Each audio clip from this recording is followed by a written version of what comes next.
তো বন্ধুগণ, আমরা আজকের পর্বে পিএইচপি সুইচ স্টেটমেন্ট সম্পর্কে জানব। তো সুইচ স্টেটমেন্টটা যেটা ধরুন যে আমরা প্রিভিয়াস পর্বে আমরা কন্ডিশনাল স্টেটমেন্ট সম্পর্কে আলোচনা করেছিলাম। ধরুন যে সুইচ স্টেটমেন্টের যে সিনট্যাক্সটা আমরা সেটা ফার্স্ট অফ অল দেখব। ধরুন যে আমি সুইচ প্রথমে লিখবো, এরপরে আমি ধরুন যে ফার্স্ট ব্র্যাকেট দিয়ে এইখানে আমি একটা ভেরিয়েবল রাখলাম। তো এখানে যেটা হবে আমাদের ধরুন যে কেজ হবে, কেজ আমাদের এখানে লেভেলের নেমটা হবে। তারপরে এখানে আমরা আমাদের যে কোড ব্লক আছে সেটা আসবে এবং এখানে আমরা ব্রেক একটা কিওয়ার্ড ইউজ করব। তো এইখানে যেটা হবে, code block basically will print if কি হয়, যদি যে এন যে ভ্যালুটা এখানে সুইচের ভিতরে আমরা যে এন ভ্যালুটা দিব, এন ভ্যালুটা ইজ ইকুয়াল কি হয়, এই যে লেভেলের সমান যদি হয় তাহলে সে এই কোডটাকে প্রিন্ট করবে। এরকম আমাদের এই যে কেস মাল্টিপল কেস থাকবে, এরকম মাল্টিপল কেস থাকবে। হ্যাঁ, তারপরে ধরুন যে সর্বশেষ আমাদের একটা ডেফল্ট থাকবে, এখানে আমাদের কোডটা থাকবে। তো এরকম আমরা মাল্টিপল কন্ডিশনের উপর বেস করে কেসগুলো চেক দিতে পারি। এখানে যে ভ্যালুটা আসবে, ভ্যালুটা যেটার সাথে ম্যাচ করবে ওই কেসটা আমাদের ফ্রন্ট এন্ডে শো করবে বা ওই কেসটা আমাদের এক্সিকিউট হবে। আর যদি কোনো কেসই যদি ম্যাচ না করে তাহলে সেই ডেফল্টে চলে যাবে।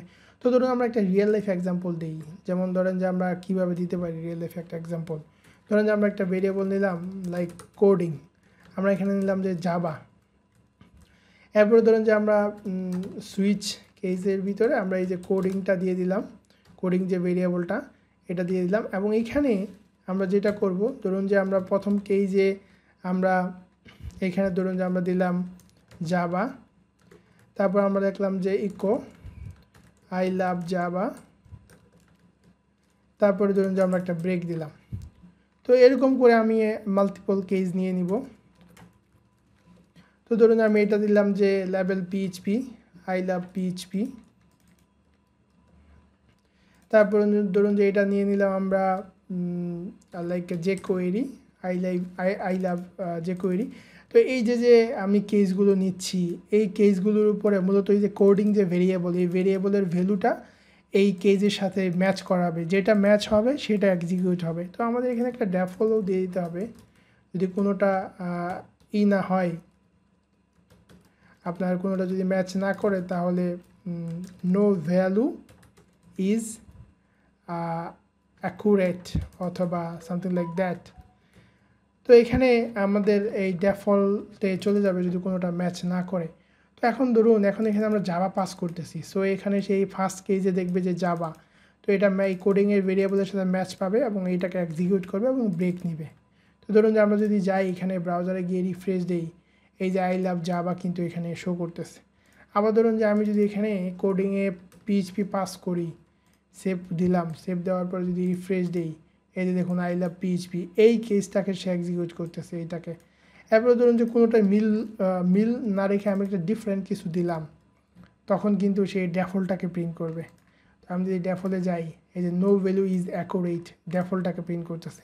তো এগুলো রিয়েল লাইফে, যেমন ধরেন যে আমরা অনেক সময় পেমেন্ট গেটওয়ে করি, আমাদের ই কমার্স প্রজেক্টে দেখা যায় যে 3, 4, 5 অথবা তার থেকেও একাধিক পেমেন্ট গেটওয়ে থাকে এবং আমরা ইউজার থেকে সিলেক্ট করিয়ে নিই যে আপনি কোন পেমেন্ট গেটওয়ের মাধ্যমে পেমেন্টটা করবেন। তো তখন আমরা এই যে কোডিং ধরেন যে এরকম একটা ভেরিয়েবল থাকে, সেখানে আমরা পাস করে দিই যে সে স্ট্রাইপ অথবা পেপাল দিয়ে সে কী করতে যাচ্ছে, পেমেন্টটা করতে যাচ্ছে। তখন যদি এখানে স্ট্রাইপ আসে তখন আমরা এখানে স্ট্রাইপের মেথড কল করে দিই। যদি এখানে ইউজার পেপাল চুজ করে তখন আমরা এখানে পেপাল করে দিই, আপনার মেথডটাকে কল করে দিই। তো এরকম করে রিয়েল লাইফে আর অনেক ইউজ আছে এই সুইচ স্টেটমেন্টের। আশা করি আপনারা বুঝতে পারছেন। পরবর্তী আমরা কোনো প্রজেক্টে যখন সুইচ কেস নিয়ে আলোচনা করব তখন আরও ক্লিয়ারলি বুঝতে পারবেন। Thank you.